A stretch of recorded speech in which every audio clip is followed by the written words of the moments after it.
how to add transit widget to your home screen. Hello friends, welcome to today's tutorial. In this video I will show you how you can add transit widget to your home screen. So this is my home screen, okay? And then to add a transit widget, all you need to do is to follow the same process that you would follow if you are trying to add a widget to your home screen. And then how does this work? Just long press on your home screen, click on widget, and then you can now select check through the applications here.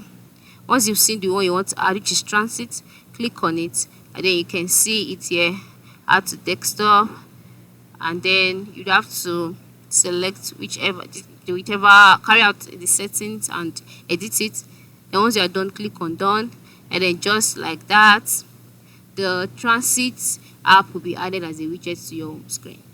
So as you can see, this is it. Very simple. I'm sure you try this as soon as possible. Thanks for watching and have a good day.